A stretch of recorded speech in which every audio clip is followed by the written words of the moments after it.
Hi, and welcome to First Timers Movie Club, our Valentine's Day episode, kinda, I guess. Yeah, I mean, it's a little early. It is. We're 2 days early because this is releasing on the 12th. Is that right? That sounds right.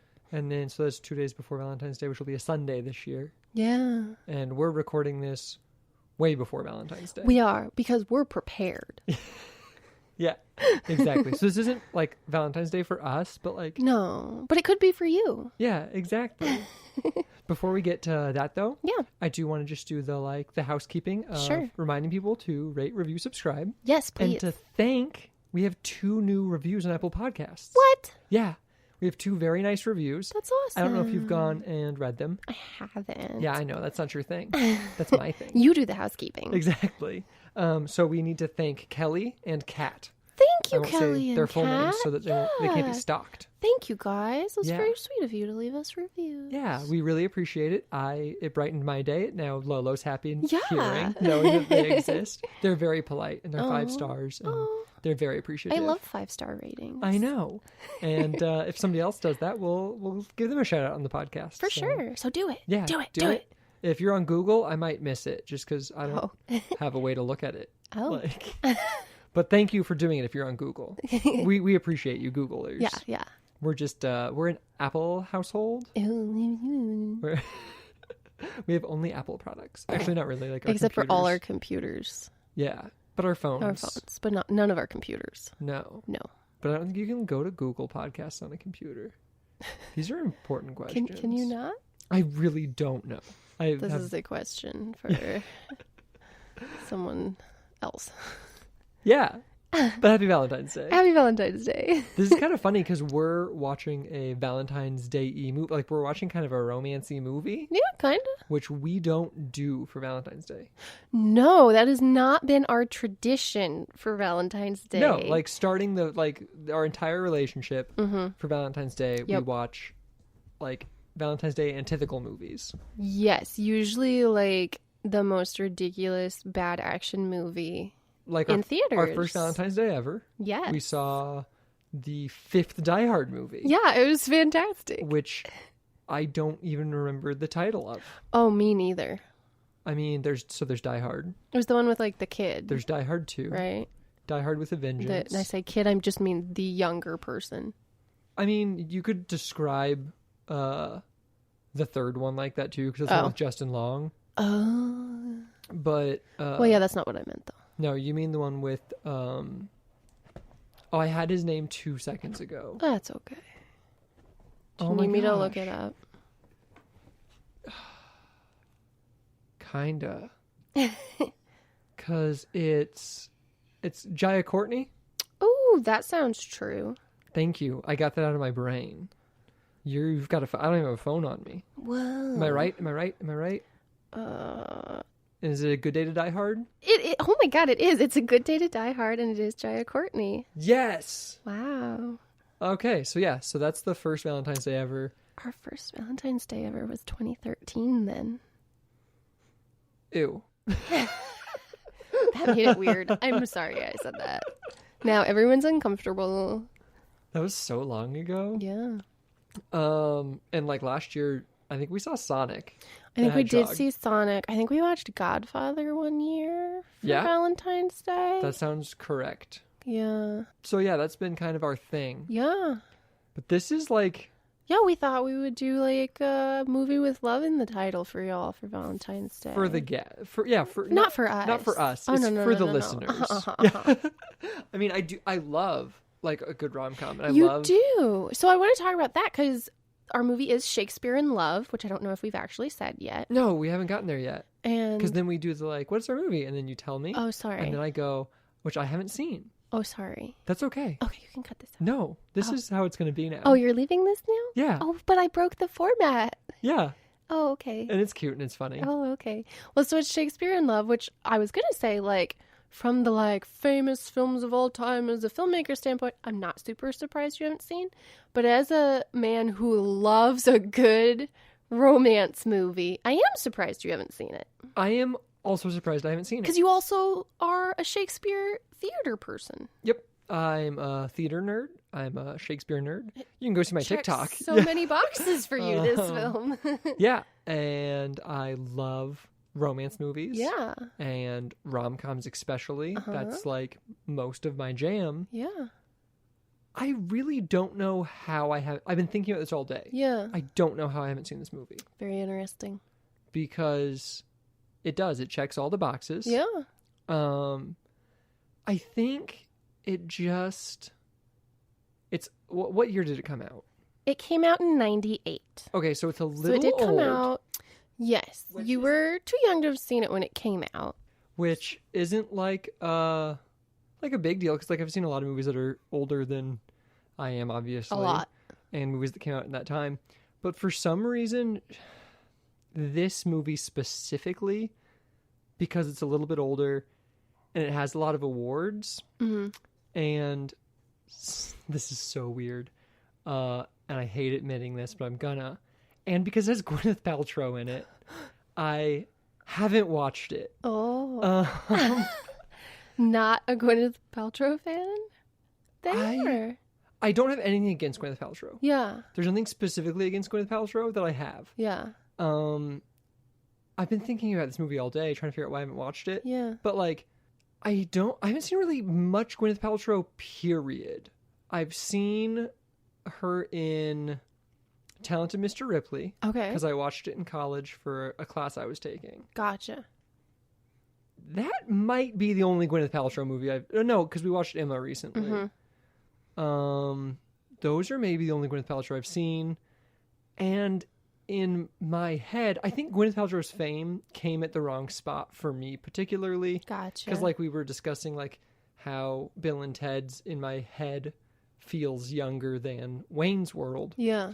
Gwyneth Paltrow feels like I just missed her generationally. Yeah. So those are just like old movies. It's not that you don't like her. She's just not one of the stars that you go to the movie to see. She's not a selling point for you, kind of. It's a little bit beyond that, because it's that she's in movies that are like old boring movies.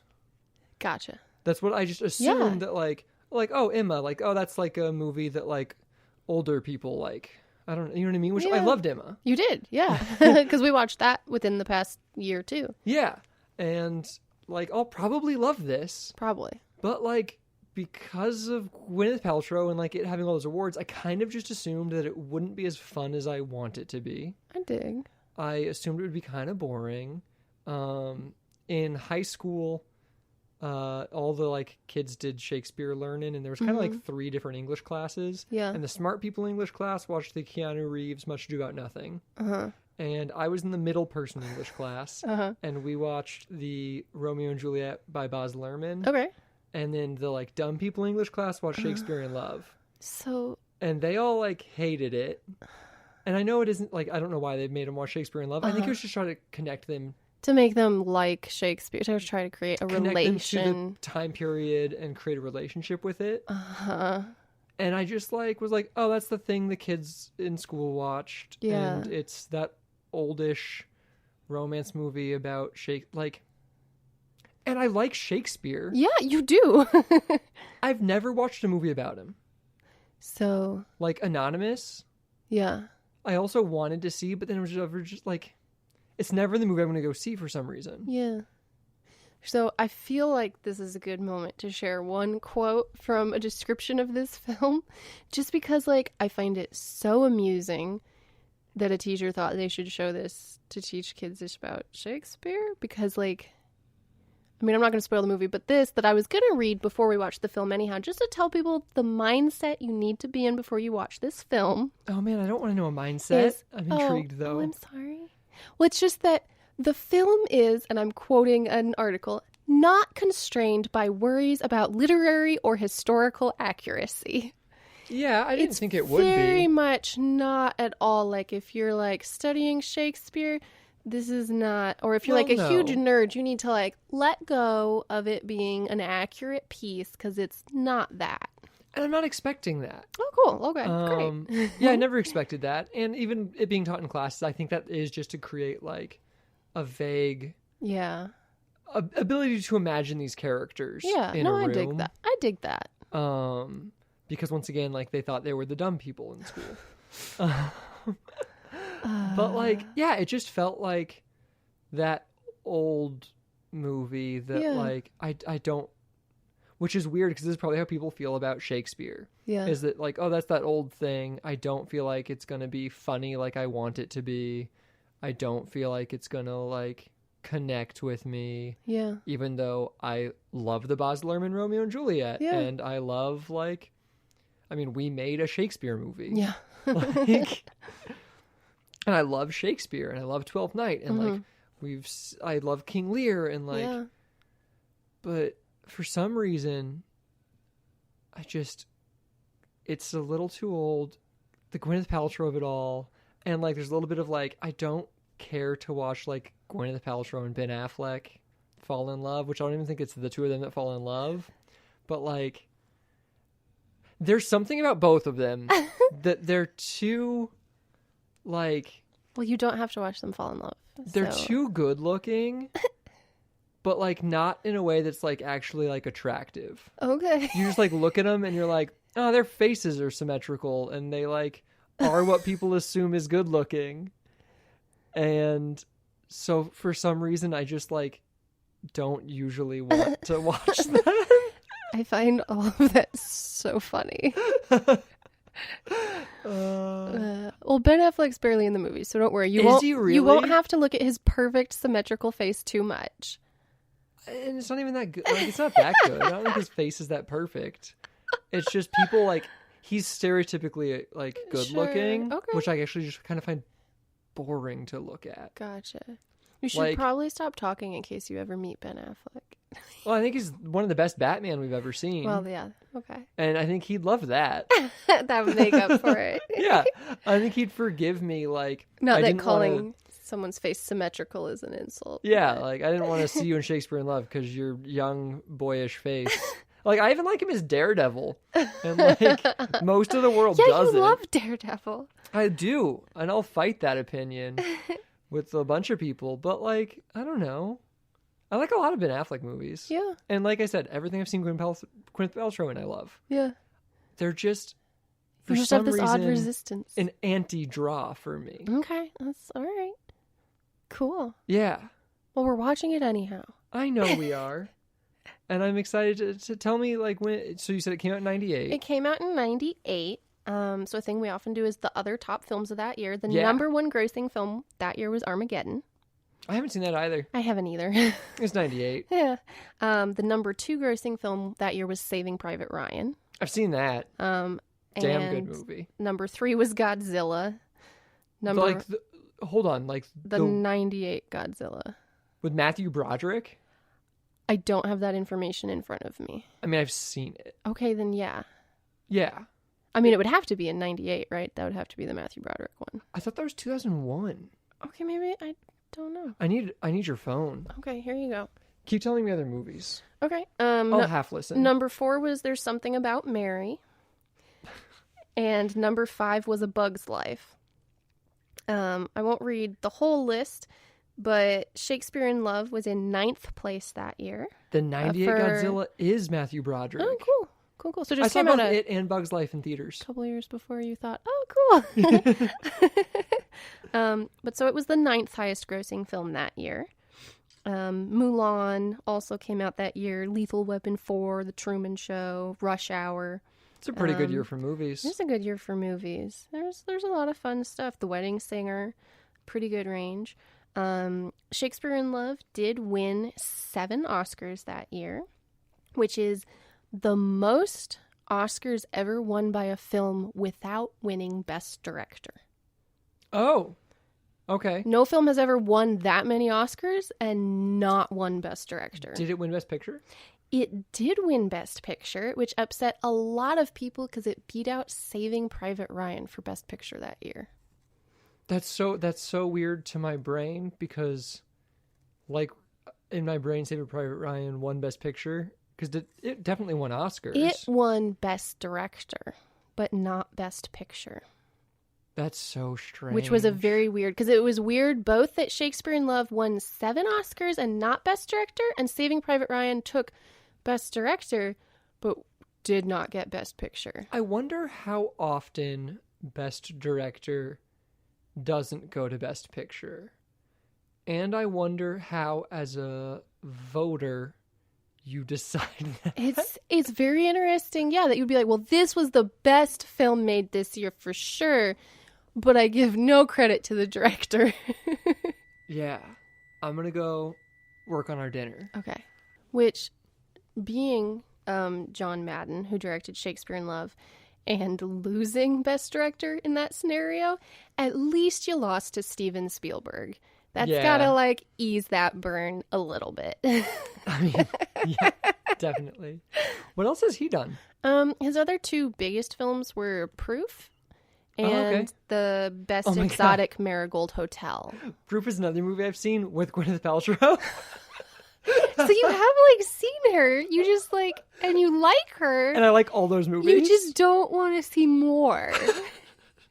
And you know what's crazy is that, like, as a person, I also like her. What is wrong with you? I don't know. You're so strange. Well, she did win Best Actress for this. That was another Oscar this film took. And, like, I also, like, I don't really dislike Ben Affleck either. No, you love Ben Affleck. Like, I was just discussing the other day with that, like, Ben Affleck meme that's going around of him, like, carrying all those things Yeah, in. you were, like, defending him. I was, like, trying to, like, vehemently. Well, yeah, because that meme bugs me. Yeah, I know. Because, like, he's getting all this stuff delivered to his house because he can't leave his home because, like, there's a pandemic, but also because obviously when he leaves his home, people are taking... We've got, like, 3 paparazzi Ben Affleck memes. It's nonsense. Yeah. Let the man do Pandemic in peace. Yeah, it's pretty terrible.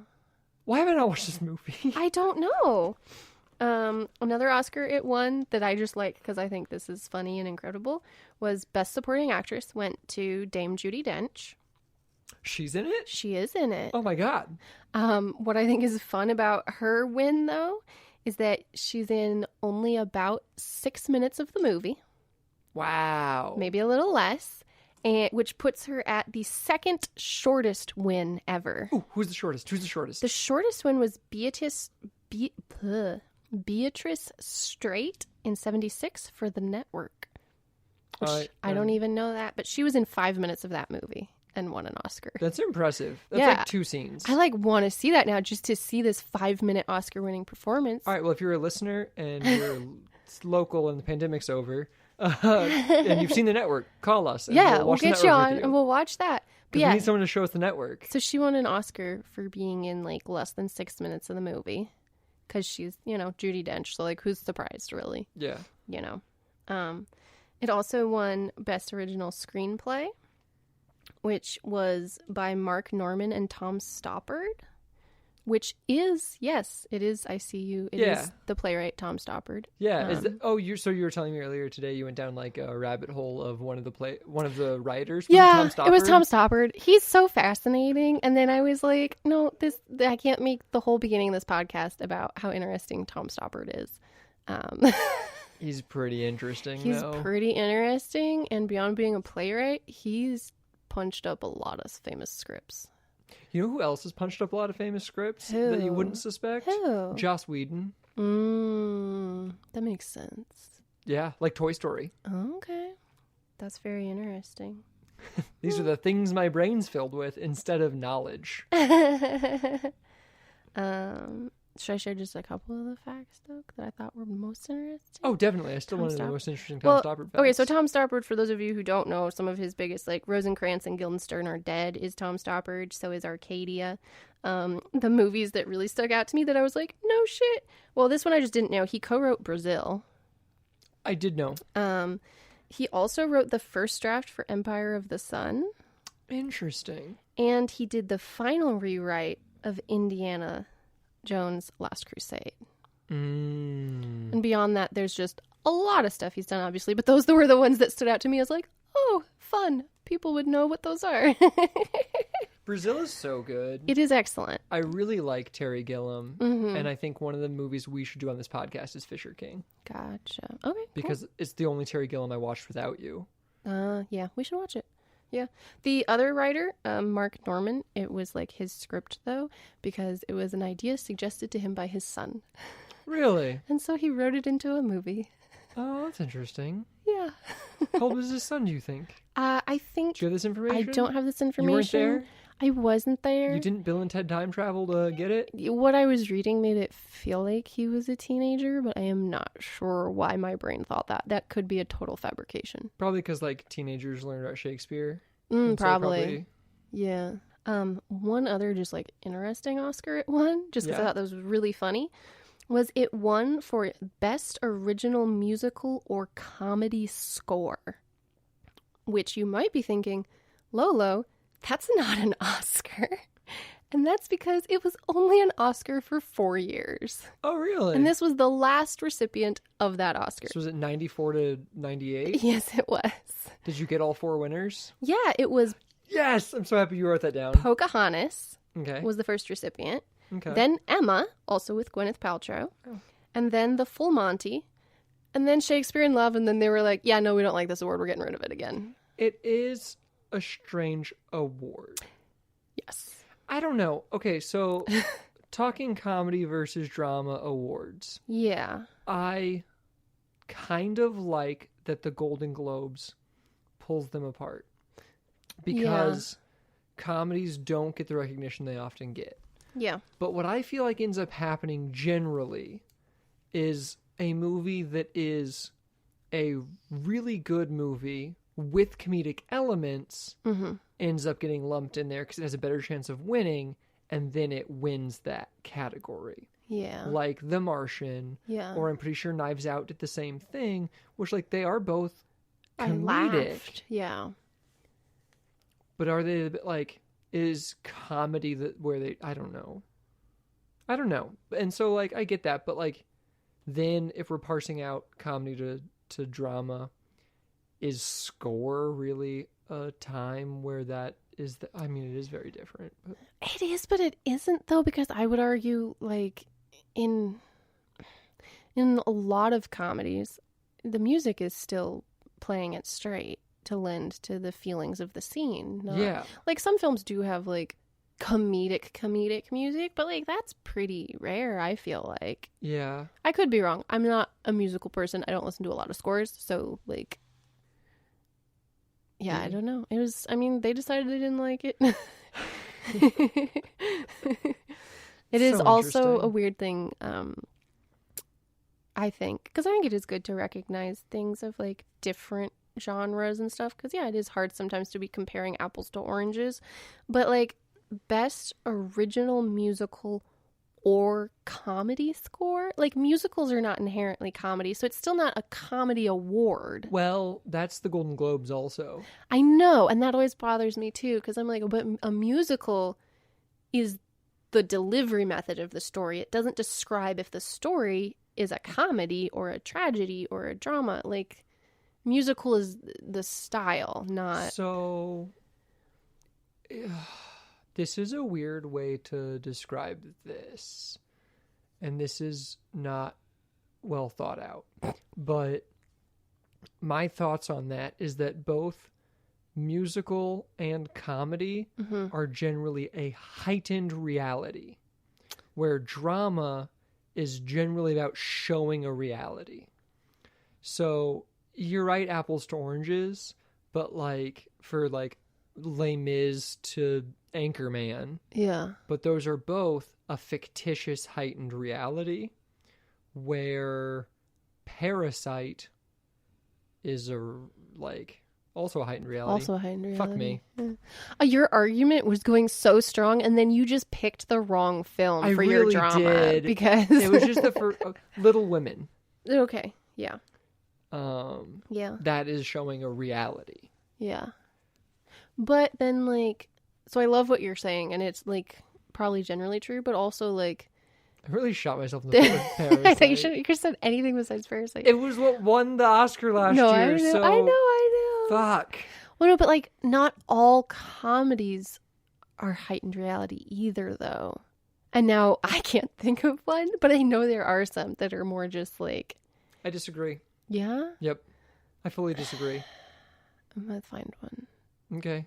I'm looking at a wall of them behind your face, and I haven't seen You one think where... every comedy ever made... Yep. Yeah. is heightened reality like a musical. I do. Because, okay, so the realest of the comedies are the Coen brothers, but the Coen brothers intrinsically enhance reality to its heightened state.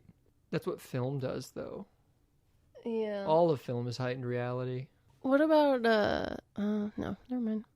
Okay, so maybe some of them aren't. Like, Duplass brothers. Yes. Puffy Chair. Or the one... No, Jeffrey Lives at Home, I would almost call... I don't know, though, because, like... Because of the conciseness of that story, it all taking place in one day, it, I think intrinsically is a heightened reality. Because... In that scenario, though, then, I would say a lot of dramas also manipulate, like... That's what I'm saying, is that film is a it manipulation is. of reality to Yeah. create an emotion. Yeah. So this conversation went on too long. It went in a circle. That's okay. Yeah. Yeah. So did we decide we should or should not separate? I think we decided we shouldn't. Okay, cool. We shouldn't It's all the separate. same. But comedies It's deserve all more awards. just a storytelling art form, and it's all the same. Yeah. And people should just recognize that comedy is hard too. Yeah. Cool. It's all the same. Comedy should get more awards. I love it. I think this is a great conclusion we've Yep. reached.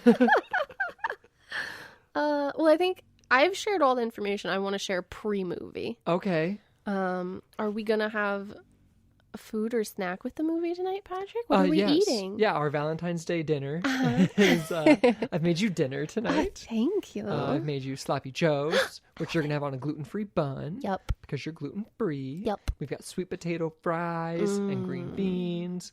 And as I'm realizing what I should have done, because this is our Valentine's Day episode, Yeah. is I should have gotten like a fancy red wine or like cherries and chocolate or like strawberries and chocolate, like the cherry cordial cherries that you like so much. Aw. But I didn't. Maybe for real Valentine's Day. Yeah, I mean, we are like Those would be quite really in good advance. movie snacks, though. Those would be. Like, Well, I'm yeah. excited for my sloppy Joe. I feel like I failed. No, you But didn't. we'll have dinner. Okay, I'm excited. All right. Let's watch this movie.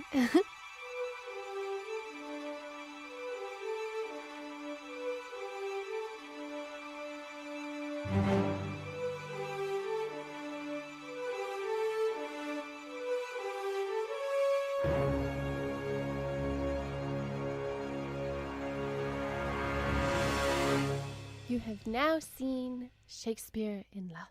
What did you think? Well, I guess we'll talk about like what I thought it was going to be compared to what it was. Yes, please do. I'm very curious. It was a lot different than I thought. Okay. I don't really know exactly what I thought it was, but it wasn't like pretty Ben Affleck falling in love with pretty Gwyneth Paltrow and loosely Shakespeare-y. Yeah. Because that's kind of what I had thought it was. Gotcha. I didn't really know, honestly, like if Shakespeare was in it or if it was just like something like kind of Shakespeare-ish or like Sure. if it would just be like a love story with Shakespeare. Like I didn't know what it'd be like about him like writing or like about like the play Yeah. or like any of that, which was a lot better than the movie I thought it was going to be. Cool. And so that was really fun. It was a really fun movie. I really liked it.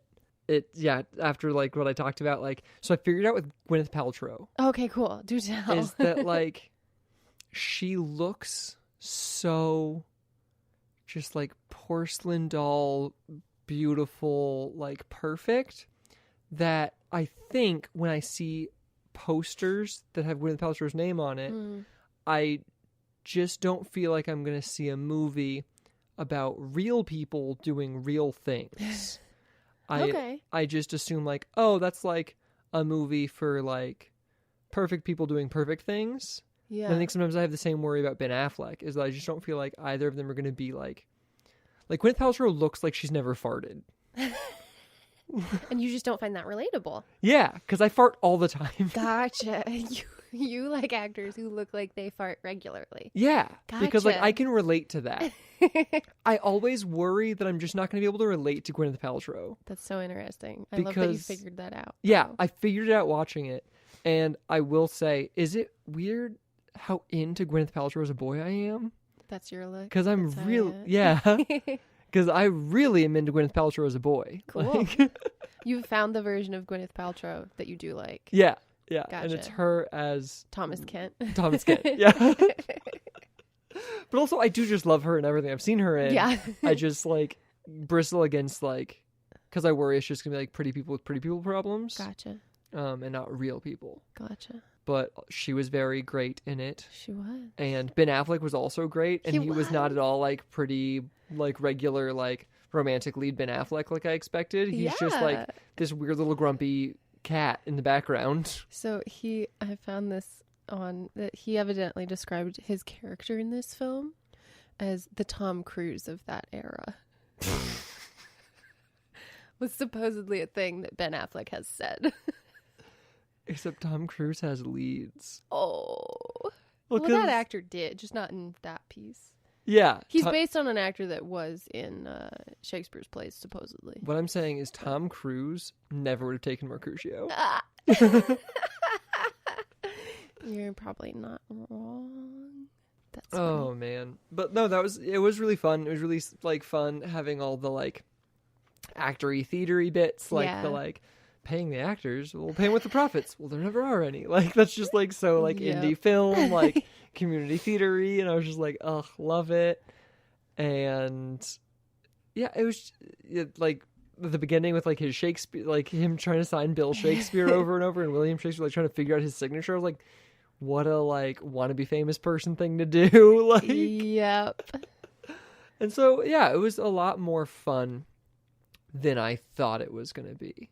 And like I really liked how they pulled together aspects of a Shakespearean piece, because it's got like the mistaken identity, even with like the murder of Christopher Marlowe. Mm-hmm. Yeah, and the whole gender like bending and the like that whole thing, cross-dressing.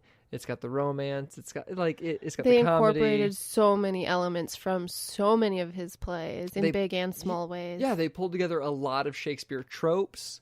They had a lot of like, especially in the first couple minutes, like the priest is like yelling lines from Shakespeare pretty much. Yep. And so that way it like kind of pulls you in really well. They obviously understand the Shakespeare bits really well, because like he writes sonnet, is it 18? I think it's 18 to her. He writes sonnet 18 to her, and then at the end he says, "You'll never age for me," and that's what the sonnet's about, and it's just so pretty. Oh goodness, I didn't think it was gonna hit me like that. But like, so that like that just works. It's a lot like when we talked about Titanic, in the things that just like the writing works, and like all those written moments are thought about to deliver a piece that works so well. Yeah. Saying all of that though, I don't think it should have won Best Picture. Like, it was really good, and like thinking on it, and like that moment where I was just thinking about it, like I did, like I kind of welled up for a second. Yeah. But like, I get why it didn't win Best Director. Because there are like, oddly watching it, like this is a movie where you can kind of feel why someone wouldn't win Best Director, I feel like. Which is a weird thing to say, and like no like shade thrown. Yeah. I mean, we have seen Saving Private Ryan relatively recently too, so this is interesting watching this now. But like there are moments where I feel like with a little bit of more editing, with a little bit more direction, certain things could have been done with just a little slight tweaks for more of an impact. So I've seen this movie like 5-6 times. Have you really? At this point. Yes, I have. Oh, wow. I liked it a lot. I went through a phase. Watching it again, which I haven't seen it for a long time though. There were some editing moments that were not smooth, which is ultimately the director, as everything is. And so like, I agree with what you're saying about there's some stuff that felt like it could have been like enhanced in some way, the tiniest bit, because I never came to tears, but maybe could have. Yeah, and like stylistically there are just some choices, like this isn't the biggest one, but like the way that they're showing the like shipwreck at the end, like I feel like it could have been hit for more emotion in a way. And there's just like there are some certain edits. There's that one fight that just kind of like ends because it wasn't finished ever, and you're Yeah. like, whoa. Yeah, there's just some moments that weren't fully thought about, like Titanic, if we're comparing it to Titanic, which is a very similar film that we saw recently. Yes. It's a long period. Beautiful romantic period romance, tragedy. Exactly. It hits a lot of same beats. Yeah, you're not wrong. But it executes them with so much thought into every moment of it. Where some of this movie, it was like, this is the montage we need. And the use of montage is a little too often used to flesh out this film. I think the end scene would have been stronger if it had been which they would have had to get it. You can't. If it was footage of her on the ship. Like actual thumb parting. I don't know. Are you talking about like... Instead of the drowning. Yeah. Yeah. That makes sense. I also, though, just to argue for the sake of arguing about it winning Best Picture, though, which it did not, Best Director, which it did not, is that I do think, though, which did it win Best Screenplay, too? I don't know. You're the one with the knowledge of the awards. It did win Best Screenplay, which I definitely, I think the writing of it was phenomenal. I think that's definitely what shown, which did get Best Screenplay, and what I think contributed massively to Best Picture is that it is such, like what you were already saying, this incredible non-historic but fan film of all of Shakespeare's works.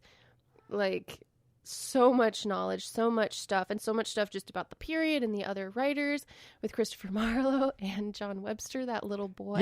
Yeah, definitely. That the writing is just like so comprehensive and written with so much love for theater and art.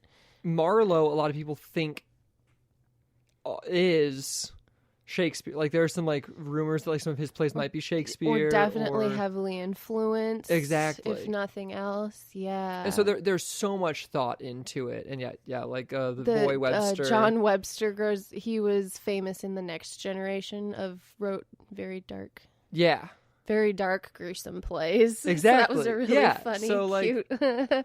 they obviously, it's well thought out. Yeah. But like if we're talking that end scene, some of it felt like the director felt like the words didn't have enough power to hold with Shakespeare, and was like, we need to cut away to something. Yeah. Here are some shots that we kind of like threw together last minute of people maybe drowning. Yeah. Which is interesting because which it's hard to pay attention to the words with those visuals, but I feel like the words are actually very beautiful. Yeah, definitely. The kitty cat has a lot to say about the movie. He does. He says, meow, meow, meow. It is very interesting that it won against Saving Private Ryan, which once again is comparing apples and oranges. Like, it's two such completely different pieces, but it is interesting. And I don't think I would have, obviously. And I'm not comparing it to Saving Private Ryan while watching it. But with the knowledge of it winning Best Picture and not Best Director, I was sitting there like, I thinking can see about it. That. Because I was oddly surprised at points.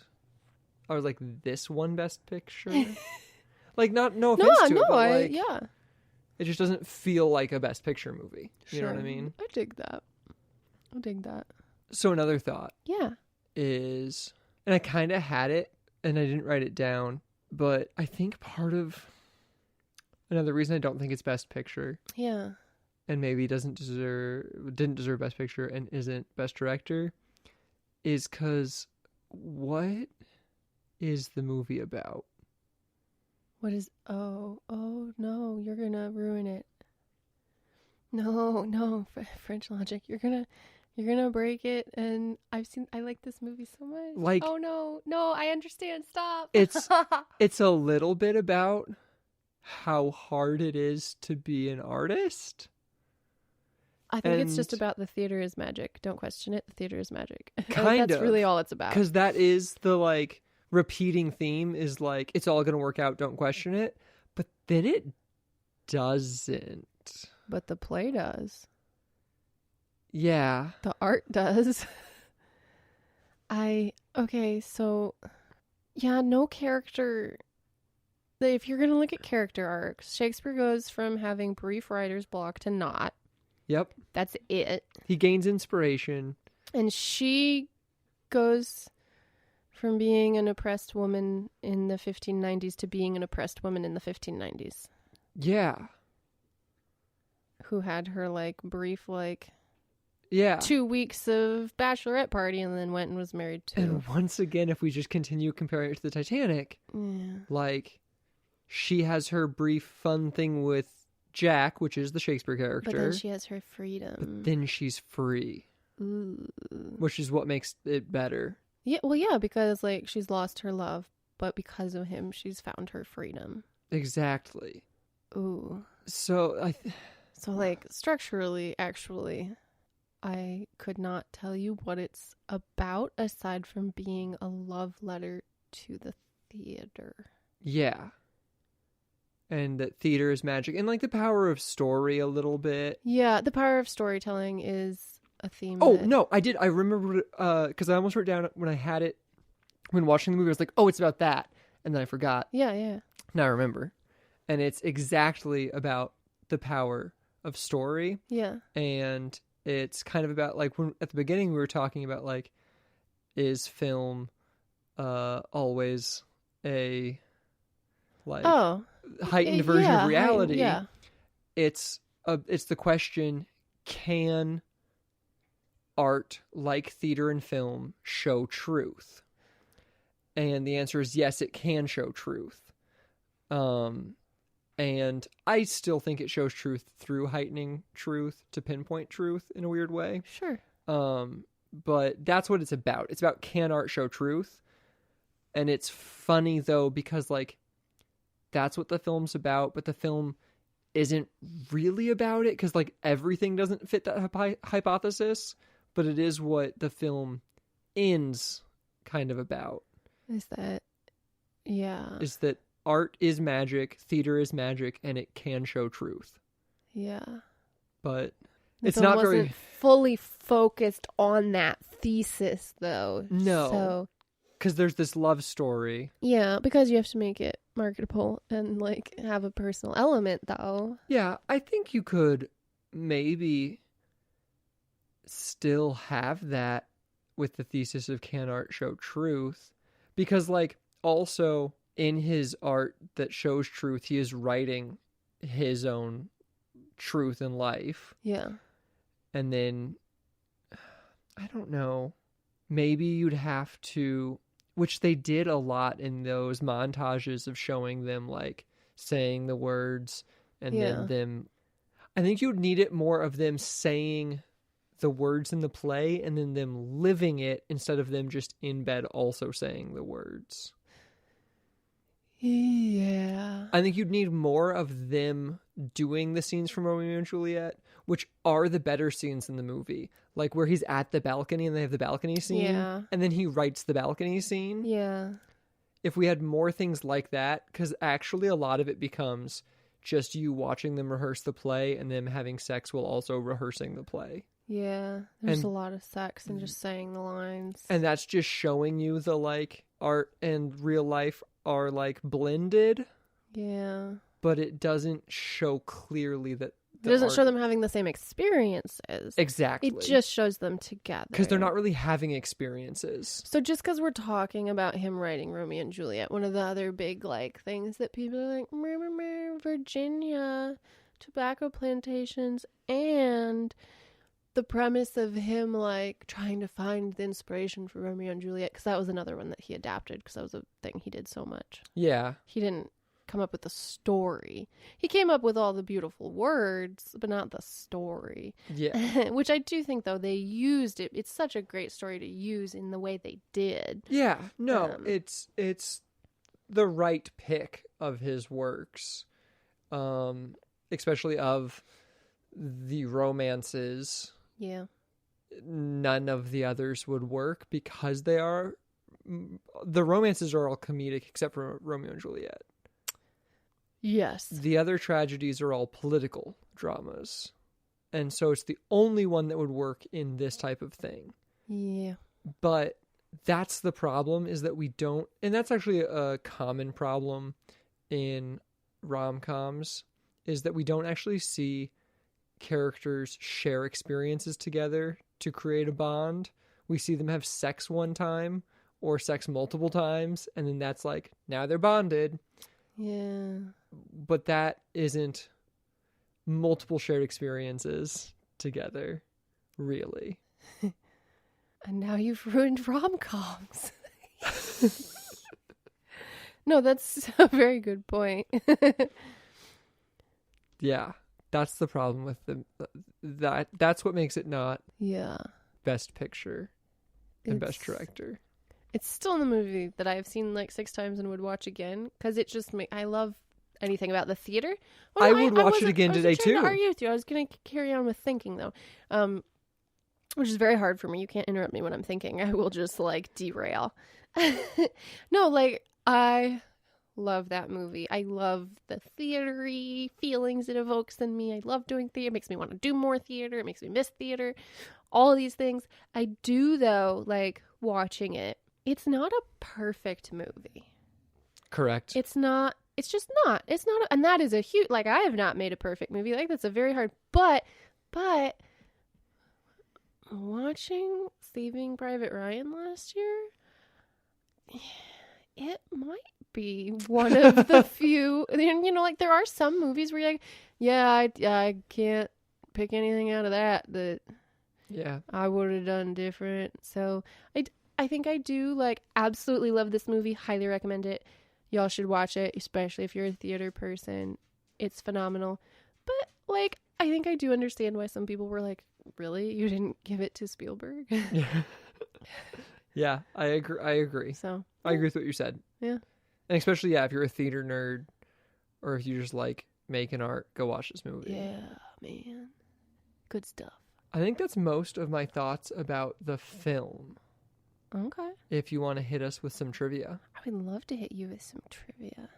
So, okay, so one of the things that, because you just mentioned, is the ending was reshot several times. Was it really? After test screenings. So they were having trouble finding an ending, which I get, because, like, it's not a happy ending. Yeah. And so they reshot the ending several times because the end was testing poorly. You can feel that. So, yeah. Tom Stoppard is the one who eventually came up with the idea of her, like, suggesting that their parting inspire his next play. And then that ending was the rewrite. Oh my goodness. All of that was the rewrite?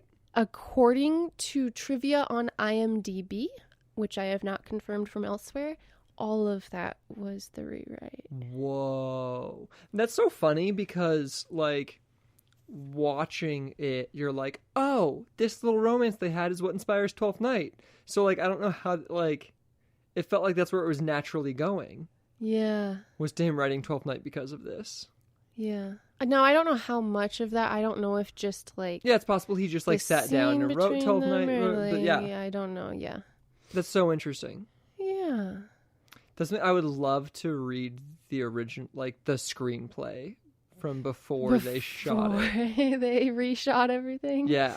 Yeah. Yeah, I wonder how the original ended and if it was better, but audiences were just like, meh, they didn't wind up married. I mean, it is rough because it's a rom-com that then just doesn't. Yeah. Yeah. That is what it is. Like, there's no time previous that... And once again, like, this is kind of how, like, Titanic, it sets you up because you know you're on the Titanic. Yeah. So it doesn't have to... You go in kind of knowing what you're in for to It doesn't an have extent. to telegraph the tragedy of the end, but this movie doesn't telegraph the tragedy of the end. and therefore at the end you are a little disappointed. That, yeah. Which isn't saying that you can't be disappointed leaving a movie, but... You can see where it tested poorly. Yes. Yeah. Yeah.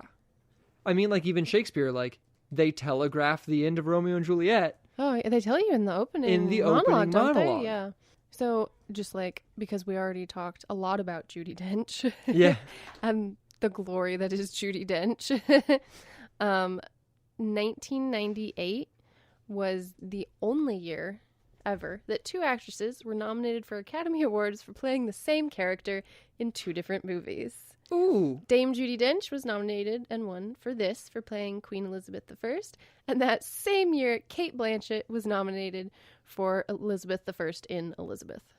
Wow. Yeah. Also, Joseph Fiennes portrayed the love interest in both of these movies. And Geoffrey Rush was nominated for a BAFTA award for his performance in each as well. That's amazing. So I joked earlier that I didn't want to see pretty people like fall in love was my joke. Yeah. Was that like I don't want to watch perfect Ben Affleck and perfect Gwyneth Paltrow. Joseph Fiennes is so handsome. Like, do you hate his face too? Is it too perfect? No, because his face is like perfectly not perfect, and it makes him even more handsome.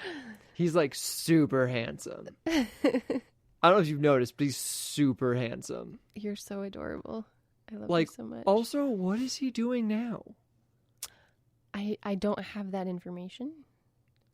You're looking at me because I'm holding a phone, but I have other stuff pulled up. I'm going to read. You're not going to tell me the answer? You want me to tell you what he's doing right now on the podcast? Yeah.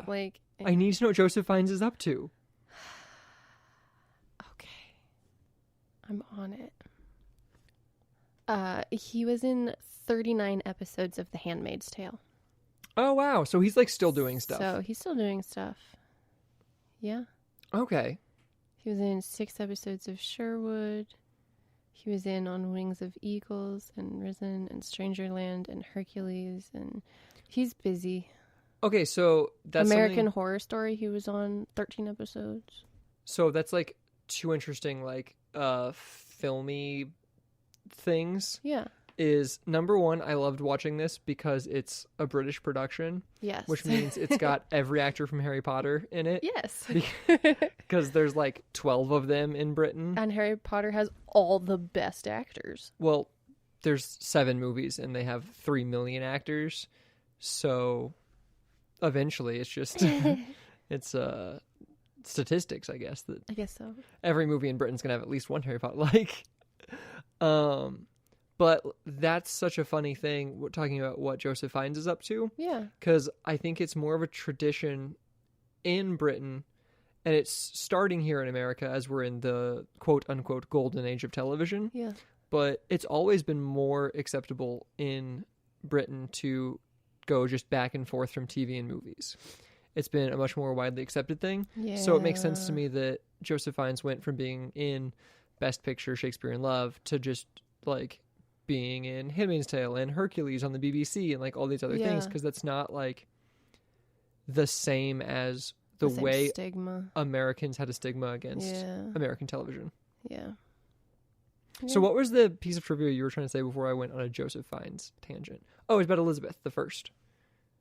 Oh, I think I read all of that one. Great. That like her and Cate Blanchett were both up for playing Elizabeth, and Joseph Fiennes was in both movies, and Geoffrey Rush was in both movies, and we already touched on one of the big pieces of trivia, which is that John Webster is the little boy, is the playwright that was followed after Marlowe and Shakespeare in the next generation of famous playwrights. Which Tom Stoppard, one of the things he did in the script was adding John Webster and Marlowe into the core plot. It makes sense to me that Tom Stoppard is like a Shakespeare nerd, considering like he also wrote Rosencrantz and Guildenstern is Dead, which I think is why he was brought on to co-write this piece. And it was Norman's piece. Yeah. Exactly, and he's a theater nerd. Yeah, so that's a perfect role for him to come in and help this script. Yeah, the according to IMDb, his character additions were handled with caution as it was feared some references would be too obscure. But it's very, very fun. So there's a lot of something I just think would be interesting to touch on briefly, because when I was reading them, I was like, yeah, whatever. There's a long list of goofs or mistakes in this movie listed on IMDb. Oh, yeah.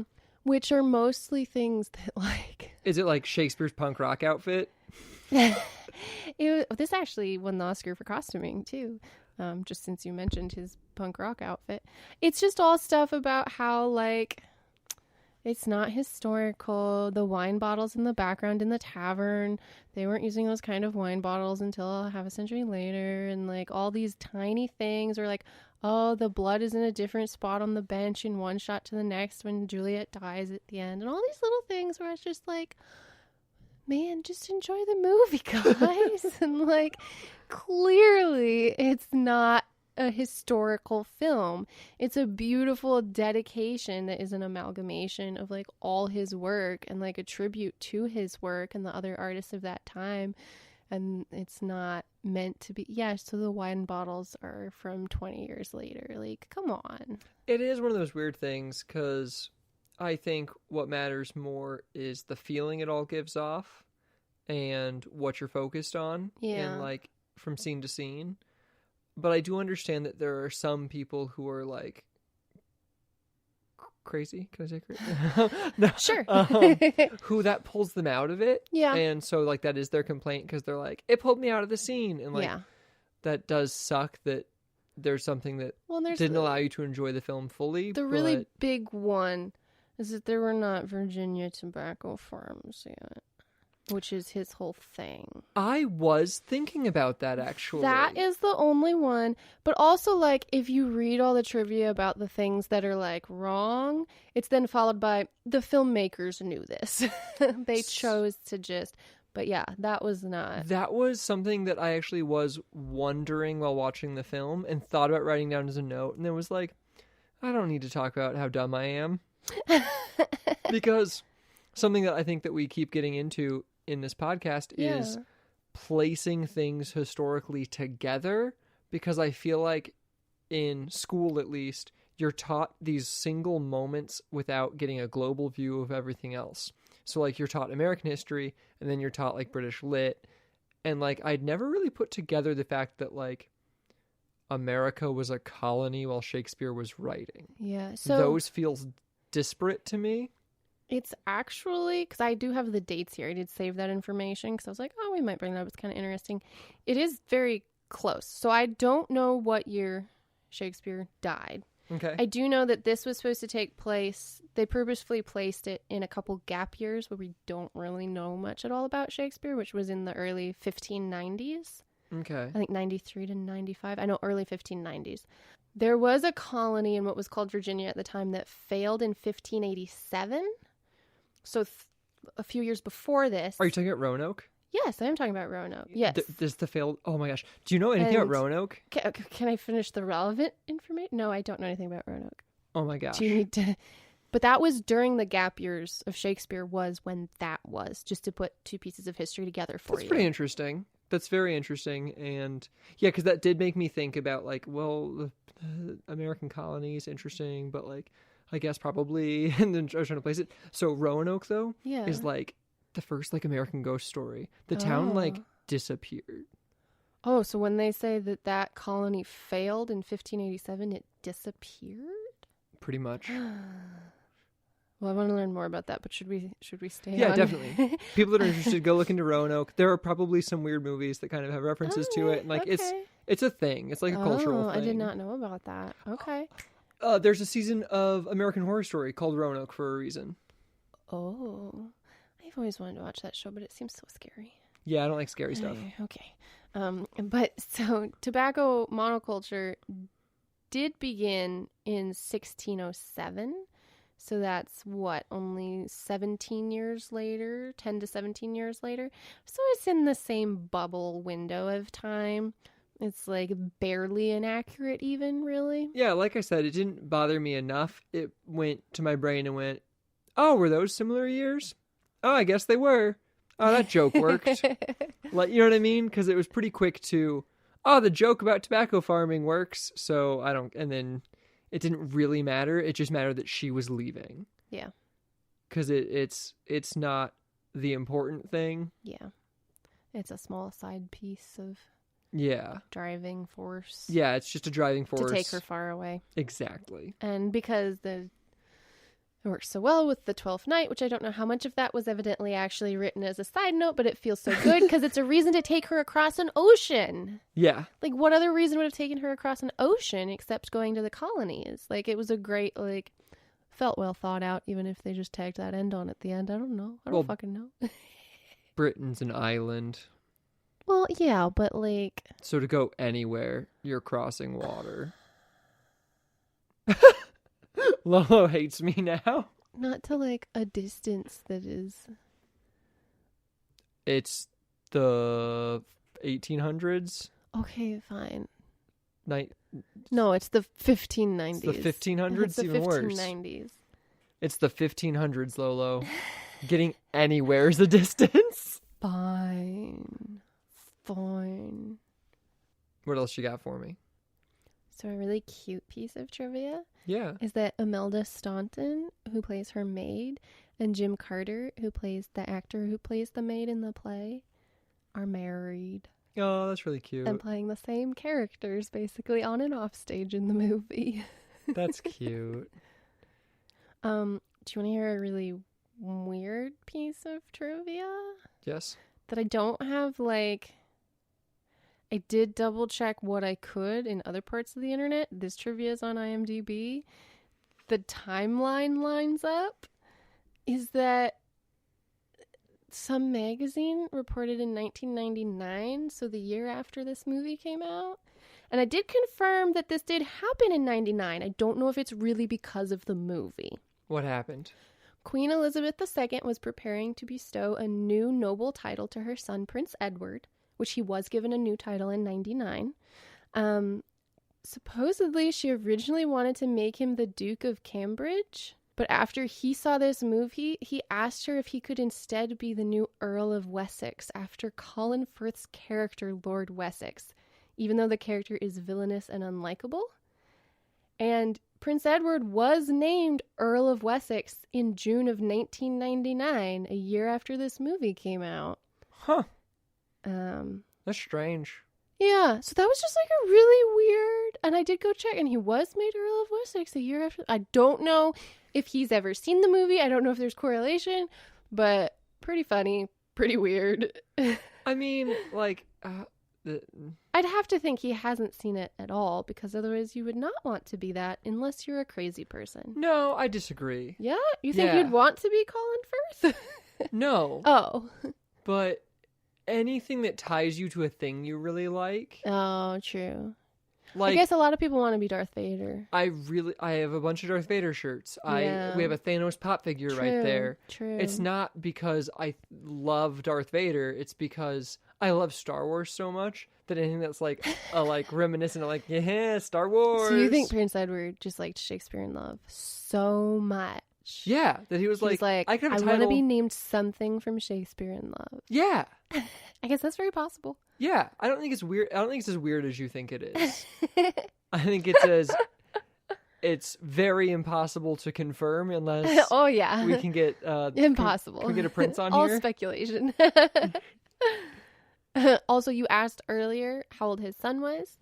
Mark Norman's son Zachary called him from Boston University and suggested doing something on Shakespeare as a young man in the Elizabethan theater. So he was like 18 to 22. Yes. Also probably learning out Shakespeare. I'm thinking he was cool. I was like, you should do something about young Shakespeare, man. And then he did, and it was really fun. So our original casting for this movie was Julia Roberts. Was the original person signed on to star. I like Gwyneth Paltrow. Her and the production team were so determined to have Daniel Day-Lewis play Joseph Fiennes' part that the whole project got canceled when he wouldn't sign on, to later be brought back to life with a whole different cast. I don't think I've ever seen a movie with Daniel Day-Lewis in it. Like, I know he's supposed to be the greatest actor of all time. But you have not seen it. I don't think I've ever seen a Daniel Day-Lewis movie. That is... I would have to look at his IMDb, but I don't know that I think you've seen Dances with Wolves, haven't you? No, I haven't. Yeah, probably not then. Yeah. I think that's all the, like, fun trivia, really, that I had from this film. Wonderful. This was lovely, though. So to sum up, yeah. If it's a nice Valentine's Day and you've got a date, watch Shakespeare in Love. It leaves you feeling okay. Yeah. Like, love is good, but also maybe sad and won't work out for you. Yeah, maybe. Possibly. If you live in the 1500s and have to do whatever the queen tells you. But otherwise, you might be okay. Also, take a chance, watch a Gwyneth Paltrow movie. They're great. Yeah, you might like it, despite how perfect her face is. And apparently you don't need to see Daniel Day-Lewis movies. Just nobody's seen them. No. Patrick's gotten by without him, and so have I, so I guess it's okay. Well, thanks for listening, guys. Please do like, subscribe, rate, leave comments, all that fun stuff. And yeah, have an awesome Valentine's Day in just like 2 days here. And we'll see you next time. All right. Love you. I love you.